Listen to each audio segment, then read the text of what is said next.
નમસ્કાર વિદ્યાર્થી મિત્રો, નર્સિંગ ડોટ ચેનલમાં આપનું હાર્દિક સ્વાગત છે. આજે આપણે એએનએમ સેકન્ડ યર જે છે એની અંદર આપણે લેક્ચર 1 જે છે એનું વાતચીત કરવાની છે. ઓકે, હવે આજે એએનએમ સેકન્ડ છે એની અંદર અમુક જે સિલેબસ અકોર્ડિંગ જે ટોપિક છે આપણે કવર કરવાના છે, જેની અંદર નેક્સ્ટ જે વિડીયો હશે એ એના રિલેટેડ હશે. તો જે ફિમેલ પેલ્વિસ છે, ઓકે, ફીટલ સ્કલ છે, એના પછી ફીટસ અને પ્લેઝન્ટા છે, નોર્મલ પ્રેગ્નન્સી છે, એન્ટીનેટલ કેર છે, ઓકે, નોર્મલ લેબર છે, પરપેરિયમ છે, ઓકે, હાઈ રિસ્ક પ્રેગ્નન્સી છે, લેબર છે, કે એ રિલેટેડ નેક્સ્ટ ટોપિક આવશે. હવે આજનું જે લેક્ચર છે એના વિશે વાતચીત કરીએ. અંદર જોઈએ તો ફિમેલ રિપ્રોડક્ટિવ સિસ્ટમ વિશે વાતચીત કરવાની છે. હવે ફિમેલ રિપ્રોડક્ટિવ સિસ્ટમ શું છે? તો ફિમેલ રિપ્રોડક્ટિવ સિસ્ટમ એ સ્ત્રીના શરીરનું એક મહત્વપૂર્ણ સિસ્ટમ છે, જેની અંદર એના મુખ્ય જે ફંક્શન હોય છે એ શેના હોય છે? રિપ્રોડક્શન છે, ઓવ્યુલેશન છે, મેન્સ્ટ્રુઅલ સાયકલ છે, પ્રેગ્નન્સી છે અને ચાઇલ્ડ બર્થ છે. ઓકે, હવે નેક્સ્ટ છે નર્સિંગ સ્ટુડન્ટ માટે ફિમેલ રિપ્રોડક્ટિવ સિસ્ટમ સમજવું બહુ જ જરૂરી છે. કેમ એવું? તો જે મેટર્નલ હેલ્થ છે, ઓકે, એ આપણે જાણી શકીએ, ફેમિલી પ્લાનિંગ વિશે આપણને ખબર પડે, મેન્સ્ટ્રુઅલ પ્રોબ્લેમ જે થતા હોય છે એના વિશે આપણને ખ્યાલ આવે, અને પ્રેગ્નન્સીમાં કઈ કેર આપવાની જરૂર હોય છે એના વિશે આપણને ખબર પડે. એના માટે આપણે આ સિસ્ટમ ભણવી ખૂબ અગત્યની હોય છે.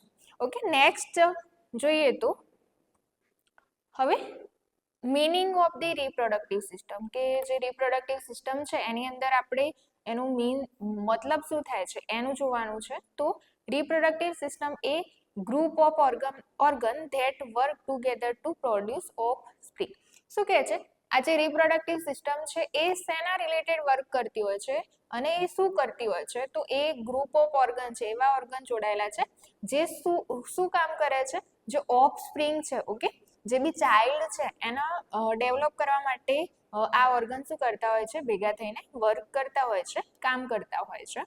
એના પછી પ્રજનન તંત્ર એ એવા અંગોનું સમૂહ છે જે મળીને સંતાન ઉત્પન્ન કરવા અને માસિક ચક્ર જાળવવા અને ગર્ભધારણ માટે જવાબદાર છે. એની જ વસ્તુ છે કે આ જે ઓર્ગન છે શેના સાથે જોડાયેલા છે? તો જે ચાઇલ્ડ ડેવલપમેન્ટ છે એના સાથે, માસિક ચક્ર છે એટલે કે મેન્સ્ટ્રુઅલ સાયકલ છે એના સાથે જોડાયેલા છે, પ્લસ જે ગર્ભધારણની પ્રોસેસ છે એના સાથે શું થયેલું છે? જોડાયેલું છે. એના પછી નેક્સ્ટ જોઈએ તો હવે organ of the female reproductive system, કે સ્ત્રીઓની અંદર જે રિપ્રોડક્ટિવ ઓર્ગન છે એ કયા કયા છે? તો આપણે એને બે કેટેગરીઝની અંદર ડિવાઈડ કરીએ છીએ. વન છે એ ઇન્ટરનલ ઓર્ગન છે, સેકન્ડ છે એ એક્સટર્નલ ઓર્ગન છે. હવે ઇન્ટરનલ ઓર્ગન છે એની અંદર જોઈએ તો ઓવરીઝ છે, ફેલોપિયન ટ્યુબ છે, યુટ્રસ છે, સર્વિક્સ છે, વજાઇના છે. ઓકે, આ બધા જે ઓર્ગન છે એ કયા ઓર્ગન છે? ઇન્ટરનલ ઓર્ગન છે. એક્સટર્નલ ઓર્ગનની અંદર કયા કયા ઇન્ક્લુડ થાય? હવે એક્સટર્નલ ઓર્ગન છે એને આપણે વન વર્ડની અંદર એક્સપ્લેન કરવું હોય તો એને શું કહીએ છીએ? વલ્વા કહીએ છીએ. ઓકે, એની અંદર ઇન્ક્લુડ થાય એ કયા ઓર્ગન છે? લેબિયા મેજોરા છે, લેબિયા માઇનોરા છે, ક્લિટોરિસ છે, વેસ્ટિબ્યુલ છે, પેરિનિયમ છે. ઓકે, આ બધા જે ઓર્ગન છે એ ઓર્ગન કયા થશે? આપણા એક્સટર્નલ ઓર્ગન, એટલે કે બાહ્ય ઓર્ગન તરીકે ઓળખાય છે. એના પછી નેક્સ્ટ જોઈએ તો હવે structure and function of the female reproductive, એ શું કામ કરે છે? આ ઓર્ગન કયા કામ સાથે જોડાયેલા છે એની વાતચીત કરવાની છે. એની અંદર ફર્સ્ટ છે ઓવરી, ફેલોપિયન ટ્યુબ છે, યુટ્રસ છે અને સર્વિક્સ, એટલે કે ઇન્ટરનલ ઓર્ગનના ફંક્શન અને સ્ટ્રક્ચરની વાત કરવાની છે. હવે ઓવરીનું જે સ્ટ્રક્ચર છે અને એના જે ફંક્શન છે એની વાતચીત કરવાની છે આપણે. તો ઓવરીના જે સ્ટ્રક્ચર છે, ઓવરી એટલે શું કહેવાય? તો અંડાશય કહેવાય. હવે એની જે સ્ટ્રક્ચર એટલે કે રચના છે એની વાત કરીએ તો એ કેવું ઓર્ગન છે? પેર, એટલે કે બે જોડ હોય એની અંદર જોવા મળે છે આપણને. એનું શેપ જોઈએ આપણે તો આલમંડ શેપ છે, એટલે કે બદામ જેવો શેપ ધરાવે છે. યુટ્રસની બંને સાઈડ એટલે કે ઈચ સાઈડે શું થયેલું છે? લોકેટ થયેલું છે. એની સાઈઝ એપ્રોક્સ જોઈએ તો 3/2 × 1 સેન્ટીમીટર જોવા મળે છે. એના ફંક્શન વિશેની વાત કરીએ તો જનરલી ઓવરીઝ છે એ શું કામ કરતી હોય? તો જે એગ સેલ હોય, ઓકે, ફિમેલના એગ સેલ છે એને સ્ટોર કરવાનું છે, ઓકે, એને મેચ્યોર કરાવવાનું છે, એ બધા કામ સાથે જોડાયેલું છે. પ્લસ બીજું કામ શું કરે છે? એ હોર્મોન સિક્રેટ કરવાનું કામ કરે છે, જેની અંદર ઇસ્ટ્રોજન અને પ્રોજેસ્ટેરોન નામનો જે હોર્મોન છે એ હોર્મોનને રિલીઝ કરવા અને સિક્રેટ કરવા સાથે જોડાયેલું છે. ચલો એના પછી છે ફેલોપિયન ટ્યુબ. ઓકે, સેકન્ડ જે ઓર્ગન છે ઇન્ટરનલ, એની વાત કરીએ તો એના સ્ટ્રક્ચર, હવે ફેલોપિયન ટ્યુબ છે એ ફેલોપિયન ટ્યુબ બી આપણને પેર સ્ટ્રક્ચર જોવા મળે છે. એની અંદર લેન્થ એની એપ્રોક્સ જોઈએ તો 10 થી 12 સેન્ટીમીટર એની લંબાઈ હોય છે. એના પછી નેક્સ્ટ છે કનેક્ટ ઓવરી ટુ યુટ્રસ. એ શું કરતું હોય છે તો જે ઓવરી છે એને અને યુટ્રસને એકબીજા સાથે કનેક્ટ કરવાનું કામ એ કોણ કરે છે? ફેલોપિયન ટ્યુબ કરી રહ્યું છે. ચલો એના પછી એના પાર્ટ્સ જે છે એની વાત કરીએ તો ઇનફંડિબ્યુલમ છે, એમ્પ્યુલા છે, ઇસ્થમસ છે, ઇન્ટ્રામ્યુરલ છે. ઓકે, એ બધા એના શું થઈ જાય છે? પાર્ટ્સ થાય છે. એના ફંક્શનની વાત કરીએ તો transport ovum from the ovary to uterus. એનું મેઇન કામ શું છે કે જે ઓવરીસમાંથી ઓવમ રિલીઝ થાય છે એ ઓવમ છે એને યુટ્રસ સુધી લઈ જવાનું કામ કોણ કરતું હોય છે? મોટાભાગે ફેલોપિયન ટ્યુબ કરી રહી છે. હવે બીજું કામ શું કરે છે તો ફર્ટિલાઇઝેશનની જે પ્રોસેસ છે, ઓકે, ફર્ટિલાઇઝેશનની પ્રોસેસની સાઇટ જે છે એ સાઇટ કોને ગણાય છે? ફેલોપિયન ટ્યુબને. એમાં બી કઈ સાઇટ? તો એમ્પ્યુલા વાળો ભાગ છે એ એમ્પ્યુલા વાળા ભાગની અંદર શું થતું હોય છે? ફર્ટિલાઇઝેશનની પ્રોસેસ આપણને જોવા મળે છે. ચલો હવે નેક્સ્ટ જે સ્ટ્રક્ચર છે એ છે યુટ્રસનું સ્ટ્રક્ચર. ઓકે, યુટ્રસ અને જે સર્વિક્સ છે એના સ્ટ્રક્ચર અને એના ફંક્શનની વાત કરીએ તો યુટ્રસ એટલે કે શું કહેવાય? ગર્ભાશય. ઓકે, હવે ગર્ભાશયની અંદર સ્ટ્રક્ચર જોઈએ તો એ કેવા શેપનું છે? પિયર શેપનું છે પ્લસ હોલો મસ્ક્યુલર ઓર્ગન છે. મતલબ કે અંદરની તરફ આપણને શું જોવા મળે છે? પોલાણ જોવા મળે છે પ્લસ મસ્ક્યુલર એટલે કે મસલ્સ જે છે એ વધારે પડતા આપણને એ ભાગમાં જોવા મળે. મતલબ કે યુટ્રસની અંદર મસલ્સનું પ્રમાણ વધારે છે એટલા માટે મસ્ક્યુલર ઓર્ગન ગણાય છે. ચલો એના પછી એ કઈ જગ્યાએ લોકેટ થયેલું છે તો પેલ્વિસ કેવિટી છે એ પેલ્વિસ કેવિટીની અંદર યુટ્રસ છે એ લોકેટ થયેલું છે. ચલો એના પછી પાર્ટ્સની વાત કરીએ તો ફંડસ છે, કોર્પસ અથવા બોડી છે, ઓકે, ઇસ્થમસ છે અને સર્વિક્સ એ એના શું થઈ ગયા? Parts of the uterus. ચલો એના પછી જોઈએ તો લેયર્સની અંદર છે પેરીમેટ્રિયમ, જે સૌથી આઉટર લેયર ગણવામાં આવે છે, જે સિરસ લેયર હોય છે. ચલો એના પછી માયોમેટ્રિયમ એ મસ્ક્યુલર લેયર છે અને મિડલ લેયર તરીકે ઓળખાય છે. આ થિકેસ્ટ લેયર હોય છે, અંદર મસલ્સની અરેન્જમેન્ટ હોય છે વધારે પડતી હોય છે એટલે થિક લેયર અને મસ્ક્યુલર લેયર છે. એના પછી એન્ડોમેટ્રિયમ છે. ઓકે, એન્ડોમેટ્રિયમ એ સૌથી ઇનર લેયર છે. ઓકે, એ મોટા ભાગે શું થતું હોય છે? શેડ આઉટ થતું હોય છે મેન્સ્ટ્રુઅલ સાયકલ વખતે પ્લસ પ્રેગ્નન્સી વખતે એ ઇમ્પ્લાન્ટેશન જેવી પ્રોસેસની અંદર શું કરે છે? મદદ કરે છે.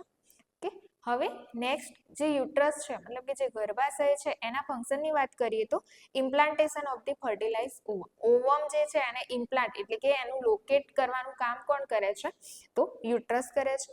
સેકન્ડ છે ફિટસના ગ્રોથ અને ડેવલપમેન્ટ સાથે સંકળાયેલું છે. એટલે ફિટસ છે, ભ્રૂણ છે, ઓકે, એનું ડેવલપમેન્ટ અને ગ્રોથ છે એ આપણે યુટ્રસની અંદર જોવા મળે છે. એના પછી એક રેસિડન્સ છે એ રેસિડન્સ પૂરું પાડતું હોય છે.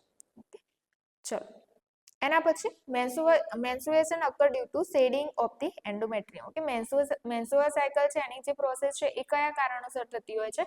એન્ડોમેટ્રિયમ લેયર છે એ એન્ડોમેટ્રિયમ લેયર તૂટે છે. ઓકે, એના કારણે આપણને કઈ સાયકલ જોવા મળે છે? મેન્સ્ટ્રુઅલ સાયકલ જોવા મળતી હોય છે. એના પછી સર્વિક્સ છે. ઓકે, તો ગર્ભાશયનું મુખ, ઓકે, જેને આપણે કહીએ છીએ એની અંદર જોઈએ તો એનું સ્ટ્રક્ચર છે કે low narrow part of the uterus છે, જે શું કરે છે? યુટ્રસને વજાઇના સાથે જોડવાનું એક કમ્યુનિકેશન ચેનલ તરીકે શું કરતું હોય છે? કામ કરતું હોય છે. ફંક્શનની વાત કરીએ તો શું કહે છે? Passage for menstrual blood. Menstrual જે બ્લડ છે, બ્લીડિંગ થાય છે, એ બ્લીડિંગ છે એને બહાર કાઢવા માટેનું એક વે આપે છે, રસ્તો આપે છે. પછી ચાઇલ્ડ બર્થની જે પ્રોસેસ છે એ વખતે ડાયલેટ થાય છે, પહોળું થાય છે, જેથી ઇઝીલી બેબી છે એ શું થઈ શકે? એક્સટર્નલ એન્વાયરમેન્ટ એટલે કે બહારના વાતાવરણમાં આવી શકે. એના પછી છે act as a protective barrier during pregnancy વખતે કેવું બિહેવ કરે છે? લાઈક એક બેરિયર એટલે કે એક અવરોધ તરીકે કામ કરે છે, જેથી કરીને એમાં શું મળી રહે? પ્રેગ્નન્સી વખતે પ્રોટેક્શન મળી રહે.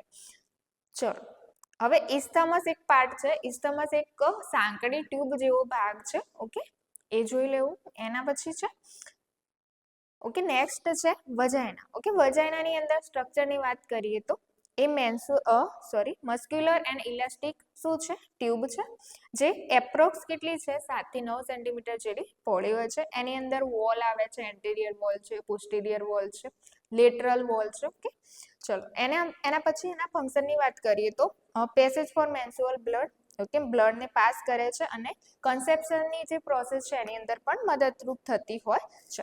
બર્થ કેનાલ તરીકે શું કરે છે, બર્થ કેનાલ તરીકે વર્ક કરે છે, જે ડિલિવરી વખતે યુઝફુલ રહેતી હોય છે. ચલો એના પછી મેન્સ્ટ્રુઅલ સાયકલની વાત કરીએ. ઓકે, અહીંયા આપણા જે ઓર્ગન્સ હતા એના સ્ટ્રક્ચર અને ફંક્શન કમ્પ્લીટ થઈ ગયા. હવે એક ટોપિક એવો છે કે મેન્સ્ટ્રુઅલ સાયકલ છે, માસિક ચક્ર છે.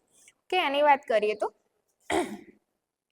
એની ડેફિનેશન છે, મેન્સ્ટ્રુઅલ સાયકલ એ શું છે, તો માસિક ચક્ર એ સ્ત્રીમાં દર મહિને થતું કુદરતી પ્રક્રિયા છે જે ગર્ભ ધારણ માટે શરીરને તૈયાર કરે છે. ઓકે, જે ફીટસ છે ઓકે, એને ઇમ્પ્લાન્ટેશન ફર્ટિલાઇઝેશન પછી જે ઇમ્પ્લાન્ટેશનની પ્રોસેસ છે એના માટે મેન્સ્ટ્રુઅલ સાયકલ શું કરે છે, જે યુટ્રસ છે એ શું થતું હોય છે, રેડી થતું હોય છે, અને એક આ સાયકલ ડેવલપ થતી હોય છે, જે સાયકલ દ્વારા આપણે શું કરી શકીએ છીએ, જે શું કહેવાય, મેન્સ્ટ્રુઅલ સાયકલમાં શું થતું હોય છે, એન્ડોમેટ્રિયમ રેડી થશે, થીક થશે, જેના કારણે જે ઇમ્પ્લાન્ટેશનની પ્રોસેસ છે ઇઝી બનતી હોય છે. ચલો એના પછી એવરેજ એની જે લેન્થ હોય છે 28 દિવસની હોય છે. મોટાભાગે રેન્જની અંદર જોઈએ તો 21 થી 35 દિવસની હોય છે, અને લાસ્ટ અબાઉટ કેટલા દિવસનું હોય છે, તો જનરલી 3 to 8 ડે નું આપણને જોવા મળે છે. એમાં જે બ્લડ લોસની વાત કરીએ તો એની અંદર છે 30 થી 80 ml જેટલું બ્લડ લોસ આપણને જોવા મળતું હોય છે. ચલો એના પછી છે ફેઝ ઓફ મેન્સ્ટ્રુઅલ સાયકલ. એની અંદર છે ફેઝની વાત કરીએ તો ફેઝની અંદર છે, હવે જનરલી ફેઝ છે એ બે પ્રકારની અંદર ડિવાઈડ કરેલા છે, કે યુટેરાઇન ચેન્જીસ હોય છે અને સેકન્ડ છે ઓવેરિયન ચેન્જીસ.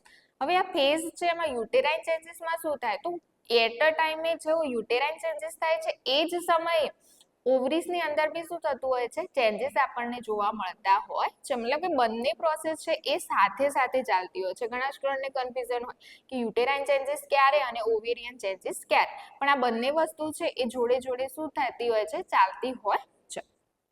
ચલો એમાં જોઈએ તો મેન્સ્ટ્રુઅલ ફેઝ છે જે જનરલી 1 to 5 ડેઝ ની અંદર હોય છે, જેમાં યુટ્રસમાં શું ચેન્જીસ આવશે, તો એન્ડોમેટ્રિયમ શું થાય છે, શેડ થાય છે, અને મેન્સ્ટ્રુઅલ બ્લીડિંગ થાય છે, જેમાં બ્લડ, મ્યુકસ અને ટીસ્યુ છે આપણે વજાઇના દ્વારા બહાર જોવા મળે છે.